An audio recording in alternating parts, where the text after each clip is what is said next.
Welcome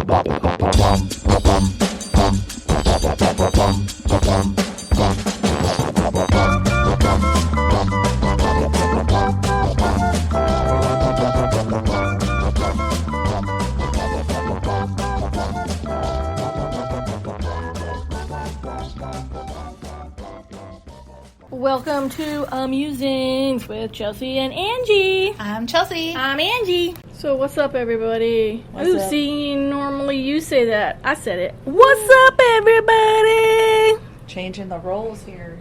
How do we like them apples? I like oranges and apples. Yeah, I'm good. I like fruit that you don't like, so. Yeah, watermelon. I don't like watermelon. And strawberries. And I like both of those. Strawberry margaritas, here I come. I didn't say I don't like a strawberry marg, but I don't like strawberries. Yeah, but sometimes they put fresh strawberry in it. It's really Oh, good. well then you have to say, no, sir, ma'am. I do what I want. No. We have some more stories to tell. Okay, so we're going to start off with the final episode of Stars on Mars.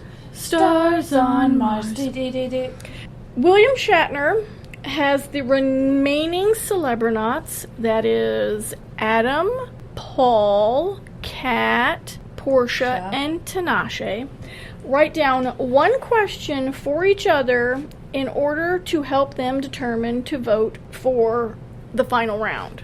So, like you'd say, hey, why do you think that you deserve to be in the final three?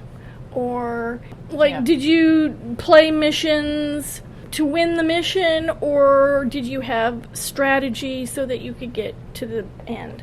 So basically, something like that. Then Shatner gathers them all, gives them a piece of paper, and tells them to rank everybody, including themselves, 1 to 5, 1 being most critical, 5 being least critical, and then the top 3 move on to the next round. Woo.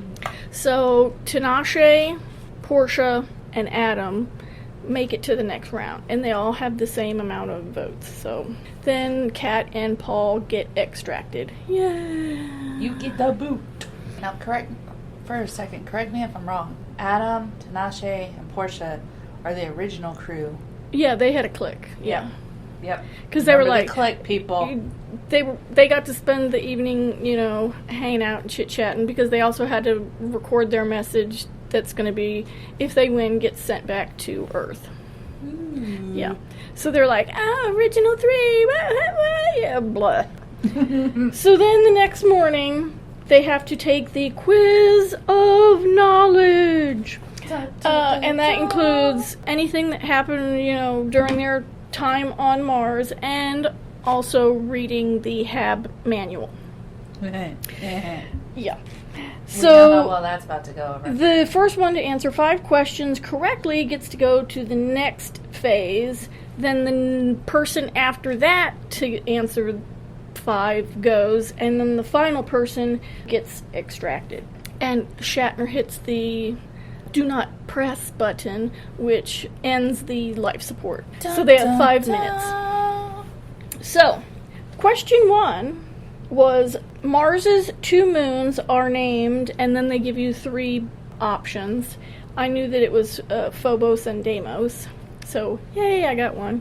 Adam and Tinashe got that one right. Question 2 was a clip of Marchand saying IYD, and he's like, what does IYD mean? I knew that. That was, I'm yo daddy.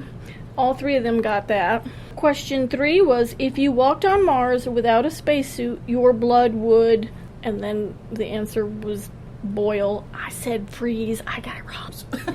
But Tinashe got that one right. So it's 3, 2, and 1 at this point. Question 4, Mars is red because its soil contains high amount of, and then I knew this, iron oxide. Yeah. So Portia got that one right. I knew 1.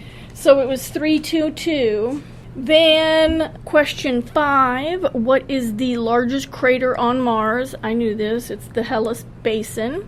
And Portia and Adam got that one. How do you know that? I don't know. I played Jeopardy. You know useless information. Stuff sticks in there. Question 6. What is the shortest season on Mars? I guessed fall, and it was fall. So they're all tied at 3. Hold on. Mars has seasons? Mm-hmm. I did not know that. Just like us here? Mm-hmm. Oh, cool. Question 7. The first rover to land on Mars. I did not know this one. It's the Sojourner. The what? Sojourner. Sojourner. Who the heck comes up with these names? NASA. I don't know. I thought they're supposed to be smart. Make it easy. Question 8. Who was the first person to see Mars through a telescope? I knew this one was Galileo. And then I would have taken off because I would have gotten my 5 right. Actually, I would have gotten my 5 after the shortest season on Mars, so suck it. And I didn't even have a manual. Ha ha ha ha ha ha. Oh, so they could look at the manual for the answers? No, but they had a manual to read all this stuff and study. Oh, yeah. Okay, yeah. Adam got that one right, and then he took off. And question 9, the diameter of Mars is, and I didn't know this, whatever. It was 4,220 miles. Tinashe got that one right, and then, I don't know. She guessed. It was between the high one and the low one, so yeah. Oh, so it was a 50-50. So then Portia, gets sent home. The next part is they have to drive to their rover to the missile location. Yeah. So Adam's ahead of Tinashe. And once they get there, they have 3 phases. They have to open up their crate in the back of the rover. Read the directions, Adam. Which he does not. Then phase 1, you have to connect 3 solar panels to each other and the satellite using 5 cables of varying length. Adam does not realize that. He just starts pulling the cables out and hooking them up. Snappy snap. So then when he gets to the 4th cable and goes to he plugs it into the solar panel and walks back to the satellite to hook it in, and he knocks the solar panel over because he's it's cord's too short. Then Adam was up to 4, and then that's when he got the oopsie and was like, wait a minute, these are different lengths. Well, Tinashe read the directions, and she caught up and then moved on to the next phase. So phase 2 was you have to use 3 pairs of wires to complete the assembly of the satellite. So assembly required. It's kind of sticking your charger cord into your phone. Uh-huh. If you don't do it the right way, it won't go in. Yeah. So she's like, I can't, this stupid thing won't go in. And I'm like, are you sure you have it the right way? Turn. So then Adam catches up, and then he's doing the same thing. Why don't you go in? Pivot. Well, Pivot. His goes in. He's like, oh, okay. He figured it out. So he's got he's going on his 3rd pair, and she's like, Adam, I'm stuck. And he goes, just flip it around. So she's like, what? And she flips it around, and sure enough, it goes in. I'm like, durr. But she's too far behind, and Adam finishes phase 2, then moves on to phase 3, which is he has to remove the nose cone, raise the satellite, insert his disc containing his little message, and then boop, hit the button and begin transmitting, and woo, he won. It just sounds so meh. It wasn't fully exciting. Well, when you see Shatner standing out there going, come on guys, come on, and then Adam knocking stuff over, and he's like, Adam, what are you doing? Oh my God, Adam, what are you doing? Yeah, it was funny. I was like, yeah, you tell him, Shatner. He didn't know what he's doing, messing around with his stupid cords because he didn't read the directions. He's like, I don't read directions. Why would I start now? And I'm like, I don't know. To win the challenge, ding ding. Oh, so you want to do the second part of Only Murders in the Building? Or do we want to go to Ahsoka? Dun dun dun. Let's go with Ahsoka, since it's new. Get ready for my horrible telling of the first episode of Ahsoka. On Disney Plus. Please note that we are not affiliated with any show whatsoever at all. It's just two girls chitty-chitty-chat-chatting we are about shows. Associated with ourselves. Amen. It opened... Okay, there's a scroll, but You don't read the scroll until the 5th or 6th episode. But I don't remember what it said.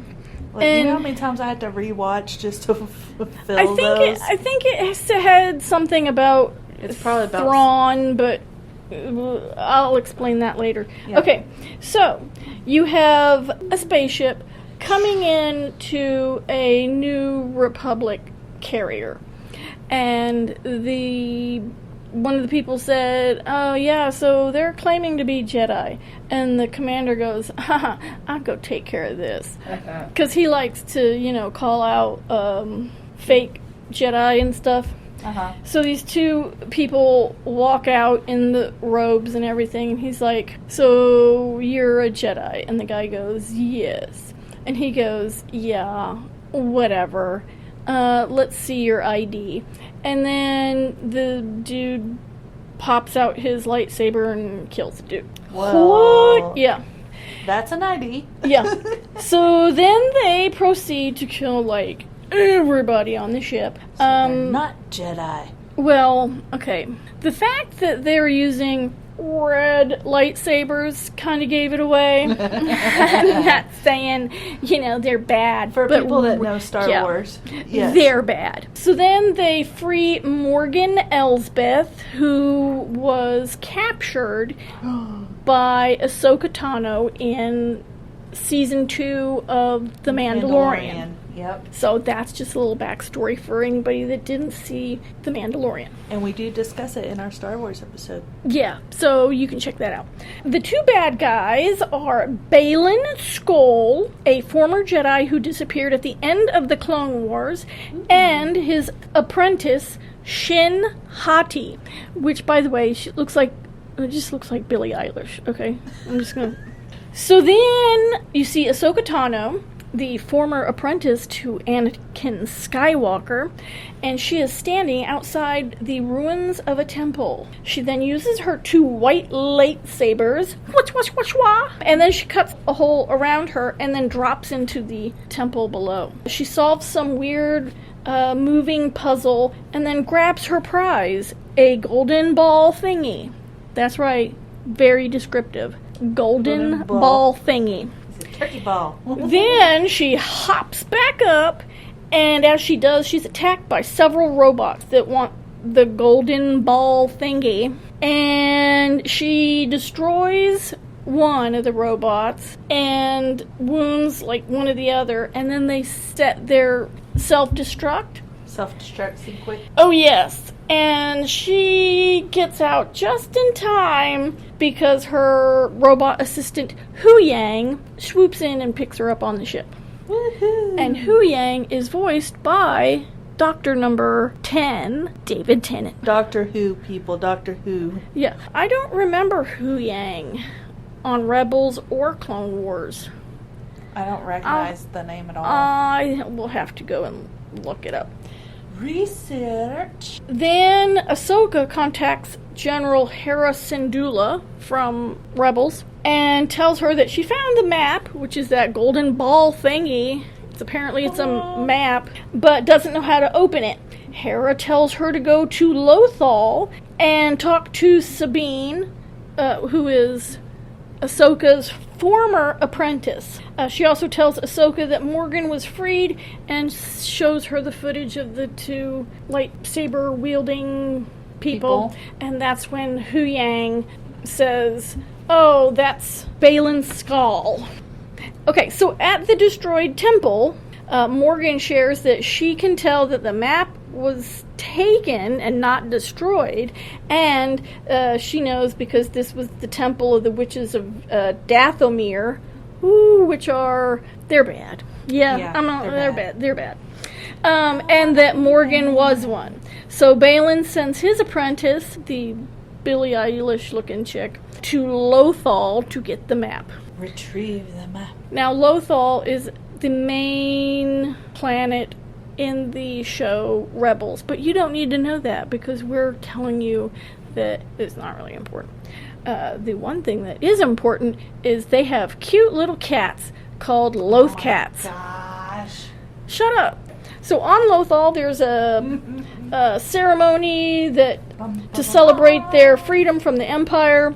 And Sabine, who is one of the main members of the rebellion, supposed to be there, but instead she takes off and heads to the old comm tower that she calls home. Well, Ahsoka goes and has a little chit-chat with her, explains that the golden ball thingy is a map, and if they can get it to open, she thinks it will lead them to Imperial Grand Admiral Thrawn and possibly their friend Jedi Ezra Bridger. Bridger sacrificed himself in the Rebels cartoon years earlier by taking Thrawn through the wormhole that he opened.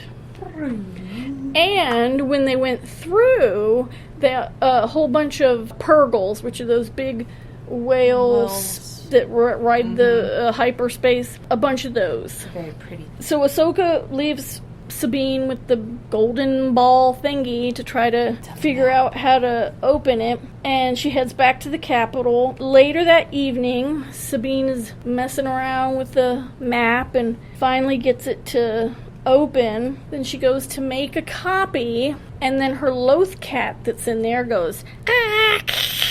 Uh-oh. Yeah. So then that's bad news. Robot busts in, pushes her against the wall, grabs the ball, smashes all her shit. Well, that was just rude. I know. And then takes off. So she gives chase, and then just as she catches up to the feller robot guy, she runs into that Billie Eilish chick. Uh-oh. Yeah. And then she gets her lightsaber, and they start fighting. Pew, pew, pew! Pew, pew, pew, pew, pew! And Ahsoka is hauling Batootie because they got an alert that there was droids out there. So detection. They head out there, and just as Ahsoka shows up, the Shin, who's the Billie Eilish looking chick, stabs Sabine right in the stomach with her lightsaber and then take off. Oh. And I think that was the end. Overall, very good first episode of Ahsoka. Mm-hmm. Go watch it if you haven't watched it already. Disney, keep it going. The way things are right now, who knows when anything's coming out, because we're in the middle of a writer's strike and a actor strike and COVID 2.0 coming around. Don't even start. Don't even start. I am just saying it's out there. Everybody's been blowing up about it. I don't know about your TikTok. No, my TikTok has kitties and kitties. Well, look, some people distract you talking about food, and then the next thing you know, kitties. It's that. No, Instagram. You know what it has? It has. I'm trying to figure out how to make kitty soup because our cats are being little assholes. They won't eat the little chunky stuff, and they won't eat the pate. They drink all the gravy and then walk off. So we're trying to make soup. I did what you told me to. Sorry, guys, this is totally off topic. But I did what you told me to. I made the homemade dog food, tried it out with my dogs, tried it out with Zeenie Weenie, and now that's all they want. They don't want the freaking food whenever we're on an emergency run out of town somewhere, and all I can get is the food from the store. You know I'm talking about the little packets or whatever. Mm-hmm. They sit there, what's that? That's right. They want the good shit. Bougie. No, Bougie. They know healthy, good shit. Did you ever notice when they're walking around in the backyard, they only eat certain grass? They eat the good grass. So, other funny story is my mom, she was like, how do you make this? And of course my Aunt Desi is too. How do you make it? So I sent them the recipe like you sent me. And I'm like, but you can substitute. You can have venison, you can have pork, you can have chicken, you can have turkey, but the turkey is the best for them. And you can have all sorts of other vegetables too, whatever's in season, except avoid these vegetables and these seasonings, and try not to put as much salt in there because a couple of the puppies are already fat enough. Yeah. So, anywho, my dog could probably use it. I'm just saying, he's nothing but bone. He's perfectly healthy, everybody. He's 14 years old now, so he's just old. And she's like, this tastes like she ate the food. She's like, this tastes like an egg roll. And I'm like, yeah, it's pretty much an egg roll inside out. So does hers smell like peanut butter? No, or is it just ours? You're so weird when you say that. I'm like, what? And I think it's, okay, we use macaroni noodle. And I use spiral noodle. So same concept. But we did use rice on Zini's. I didn't do it on Stefan's and them because probably didn't do it on Princess, though. Maybe she wouldn't eat as much. Oh, no, she will. Probably. She's fatty. She's teething, and it's driving me nuts. She's eating electrical cords. Well, when she gets electrocuted, I'm waiting for it. The day will come. The day will come. Yeah, ours smelled like peanut butter. Weird. I know. So there was all that. So that's what's on my TikTok. Is I'm trying to find cat soup, and so far it's you boil chicken. And then pull the chicken out. You shred the chicken, pour a little of the chicken water in the blitzer, and then blitz it, and voila. And I'm like, they're just eating. Yummy. Yeah. Well, they're carnivores, meat eaters, meatosaurus. Because they'll eat those little lickable treat things. Oh, those choys, whatever that brand is. Yeah. I can't think of it. Yeah, they go crazy for those. I am a dog and apparently a bird person. So, which birds like certain fruits and stuff like that, but then they get lazy with it. But right before they lay their eggs, they like fresh fruit. Okay. Mine's finally laying eggs. I'm like, what the heck? What the heck do you do with them? Throw them away? Have to. Yeah. Because they're not fertilized. If I had a male to fertilize, then I could sell the baby birdies, but I'm not going to. Can you make little baby omelets? I'm not eating just saying, that I don't know. It's an egg. It is an egg. I'm not eating it. I take care of that baby. I'd feel guilty. I already feel bad throwing the egg outside. But in all fairness, when she laid them from up top, so they already kind of cracked. So it was just like, let's keep them out of there before she found out what and it's a parakeet, right? Cockatiel. Whatever. So are they like little marbles? Like little baby, tiny, weeny? Yeah, they're a little bit bigger than a marble. They're probably about a little bit bigger than a marble, like one of the large marbles or something, or a bouncy ball. Oh, okay. About the size of a bouncy ball. That's the best thing I can explain. Anyway. How did it come out of that tiny bird? I know. And I'm like, she did it over the weekend, so, we were down at the lake house, so she just went boop, boop, and popped two out. And birds, depending on their age and breed and stuff, they can lay more than one to 5 eggs. Because the first bird I had only ever laid one egg, and it was like once every few months. And this one laid 2, and I was like, oh boy. But they're kind of like a grayish white, and of course it's got caca on it, so, nasty chua stuff. Bird butt. Yay. If anybody knows of any good cat soup recipes, send it to us, because I need my little dum-dums to eat. They need to quit being so persnickety. They do. And we told everybody last time, right? Well, that Meow Meow came in. Yeah, Meow Meow. We defied Sister. Yep, Meow Meow is now part of the family, and in 3 weeks he gets his nip snop nop. It's so painful. I know it's not, but I took him to the vet to get his shots and everything, and she goes, well, for a minute there, I thought maybe he was fixed because he has like a notch in his ear, because they do that around here for trap neuter release. If they're feral, they put a notch in their ear when they fix them. Well, he just got into a fight, so, and she goes, yeah, I thought he was maybe it was fixed because I saw the notch in his ear. And she goes, but then I turned him around and he got some cojones. And I was like, yes, he does. I was like, the ear thing was a fight.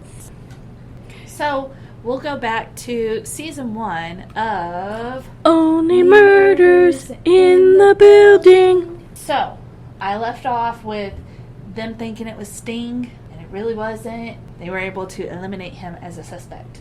So we're at, basically, who is the killer? Come on. Oliver spent some time with his son, only to find out that Mabel knew Tim Kono. He was like, oh yeah, Dad, they used to hang out here in the building all the time. They were friends. What? She knew Tim Kono? Is Mabel now a suspect? Well, I guess we're going to find out. So Oliver briefs Charlie on the new information about Mabel. They decide to tail her to see where she's going. And the car is hilarious. The car ride is hilarious. The whole scene right there is just awesome. Right before the car scene, Mabel sets out to try to make sense of the note that she found in Tim Kono's apartment. While walking, she sees a man walking behind her wearing like this tie-dye hoodie, right? Could this be the guy that Charles saw walking up the stairs when the murder occurred? Who knows? Let's find out. Mabel managed to tackle down the guy and realized it's her old friend, Oscar. Can we talk about how she did that? She walked, he's behind her, then they turn the corner, and then she runs at him, and then, jumps, bear hug style. And I thought it was hilarious. I was like, okay, that's a style, I guess. So for some of you guys that don't know, Oscar used to date Zoe back in the day when they were all friends, and he was the one that was blamed for Zoe's murder and has been in jail this whole time. Oscar offers Mabel help with whatever she's doing. So she's like, yeah, sure, come on, da-da-da. Like we were talking about, the scene was absolutely funny, and Oliver and Charles are absolutely terrible at tailing people, okay? Mm-hmm. This car is vintage. I'll say that. It's vintage. It's kind of a very mustardy yellow, and then kind of orange on the hood. It's a very standout car. Yes, and of course, it's just, the engine's smoking. Oh, it's fine. It just needs to cool off for a minute. And then it's like, they're driving. They're like, oh snap, she's with tie-dye guy. He kidnapped her. No, she's with him. Well, I'm going to call and find out. Oh, I'm out, da-da-da.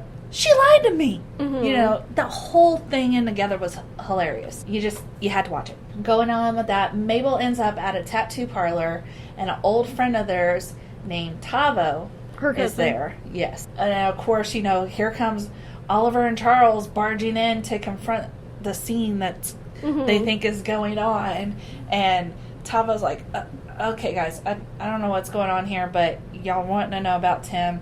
And he ends up telling them that Tim stumbled onto a black market jeweler and suspected he'd be killed by this dealer named Angel. So, oh no, we have another suspect. So, back at the Arconia, Teddy plays a recording of Cindy Canning, which is the Everything's Not Okay in Oklahoma. In Oklahoma, where they idolize the podcast to start their own. And she talks about their podcast of Only Murders in the Building, which gets him all excited, and he offers Oliver another check for the podcast. So, handing it over to him, Mabel, Charles, and Oliver all notice and realize that Teddy's check says Angel Industries. And of course, he goes into detail explaining why it's called that. And again, they walk out. Did we just get another suspect? Type thing. Meanwhile, all that's going on. Detective Williams, who was the original detective in the first episode of the murder, that pretty much tells them, hey, y'all need to know. She hates effing podcast sleuth people. Yes. Bullshit. Yes. She's the one who ruled Tim Kono's death as a suicide, and she starts second guessing things because her significant other is listening to this podcast, and she ends up listening to it too. And she goes back over her reports and documents and the process and realizes not everything was done correctly. Phone wasn't processed, the blood work wasn't sent off, and a few other things I think here and there. there, but overall, stuff was done wrong. Then we get to Charles and Mabel decide to sneak into Teddy's apartment, and they find this long hallway full of urns. Upon further investigation, they discover the urns have jewelry in there, and their sponsor is a grave robber. The door ends up opening up to the apartment, and they hide. And it's Theo, which is his son, that's deaf. So the door opens, they hide, and Theo comes in the apartment. He walks into the next room. So as Charles and Mabel are sneaking out, they think they got away. Like, he didn't catch us. Little do they know, Theo saw them leave. You know, he's kind of like, oh, sugar, what do we do? So a memory flashback occurs where Zoe and Theo basically were interacting in the elevator with his father just hours before Zoe's death. Theo looks like he has some guilt because you find out he is the reason for Zoe's death. Something happened on that roof and he was the cause of it, and Mr. Tim Kono saw it, and Teddy threatened him if he told. Oliver, Mabel, and Charles have developed a fan base following them in their podcast, and they basically wait outside the Arconia to see the host and see when they're going to drop the next podcast. So Charles goes on his date with Jan, the bassoon player, and ends up hitting a home run. Theo ends up kidnapping Mabel and Oliver, and basically threatens them, telling them they will publish their next podcast episode, saying that they were wrong about who their theories were for the murder. And so after they return to the Arconia, Mabel and Oliver get with Charles to inform them of this new information. They all agree and decide they will publish the episode convicting Teddy for the murder because of the jewelry and all that. There's a lot of stuff going on. So Detective Williams meets up with the trio and telling them they need and I quote, it was who, the how, the why now. Yeah. But I'm like, what? She gets at, they return to the Arconia to brainstorm further, now with Charles' new girlfriend, Jan, helping out. But Jan's theories are odd, and they basically, push them out the way, yeah, those are dumb. They bring in their new fans off the street to kind of help them sharpen their idea and search. Detective Williams ended up receiving the toxicology report. Tim Kono was poisoned before he was shot. In the meantime, Charles feels horrible about dismissing Jan's theories and decides to go take her flowers, when all of a sudden he finds her on the floor with a bloody stab wound. Charles takes care of Jan while she's in recovery. A knock on the door occurs, and his Brazo stunt double shows up. Zaz, I can't pronounce that. Pataki. There you go. Played by one of our favorite actresses, Jan Lynch. If y'all don't know her, she's the coach lady in Glee. Mm-hmm. She's awesome. I like her as an actress. She's really funny. And her whole skit and all this is just hilarious. She looks like Charles. She walks like him. Everything. I mean, she was perfect. Oliver goes to discover that he's been officially evicted or received an eviction notice. The Arcadia board calls all the tenants to a meeting to discuss the podcast in their building, and basically all the tenants are like, oh, it's ruining my life, blah, blah, blah. We want them all evicted. And all of them are really wanting them evicted except for our buddy Howard, Evelyn's owner. Mm-hmm. Yeah, but then Bunny threatens him, and he's like, yeah, okay, me too. Yep, he folds like a house of cards. Yep. Charles decides he doesn't want to do the podcast anymore.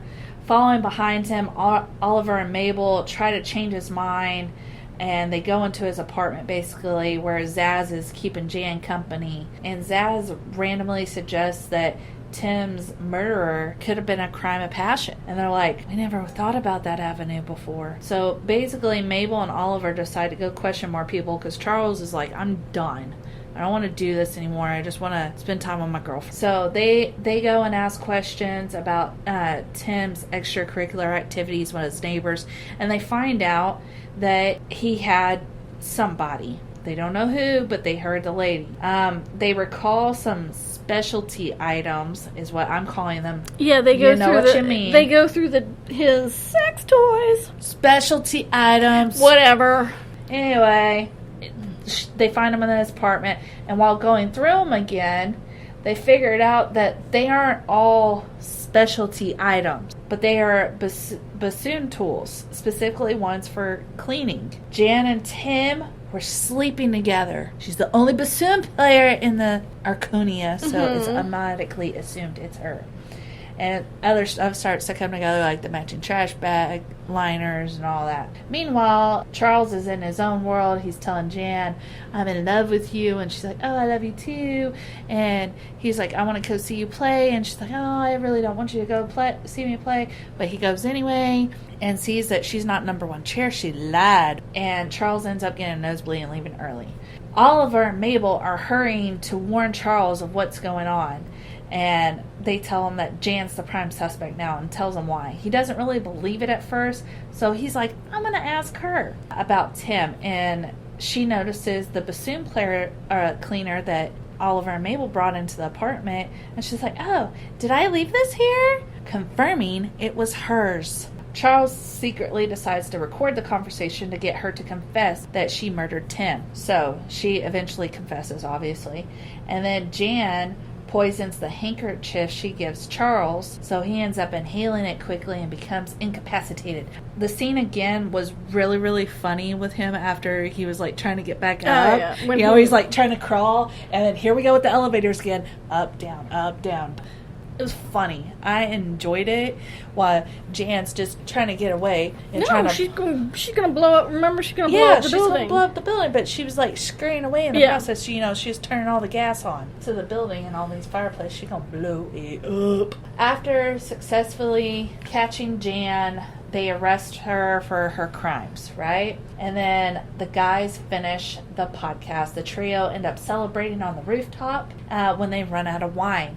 And then Mabel offers to go down to her apartment to pick up some more wine. So she goes downstairs when they all receive a text to get out of the building now. And they don't know who it's from. It's an unknown number. Rushing down the hallway to get Mabel, Oliver and Charles discover her in her apartment on her knees with blood all over her body. And there's a body on the ground with blood in a tie-dye hoodie. The body rolls over and they basically discover it's Bunny, the landlord or the chairman of the Arconia. She is dead with a knitting needle in her chest. The last thing we see in the episode was the trio being arrested. Season 1 complete. Let me tell you something. That season was all sorts of, what? And it was constantly go. I don't think there was a dull episode.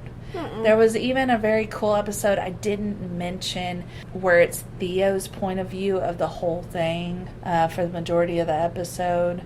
Oh, and there's no sound. And there's no sound, really, other than when people are talking and he's reading their lips. But yeah, no. Overall, like I said, it was a good episode.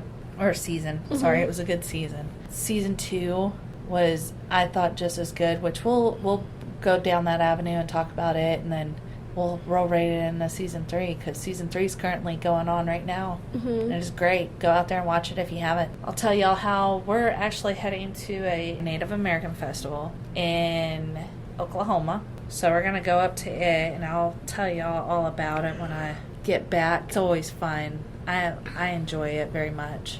That's all we got. Guys, have a fun and safe weekend. Enjoy. If you got anything for us, note it down in the comments. Send us an email. Whatever you want to do, whatever you're listening on, just let us know. And yeah, we'll talk to you guys next week. Bye. Bye.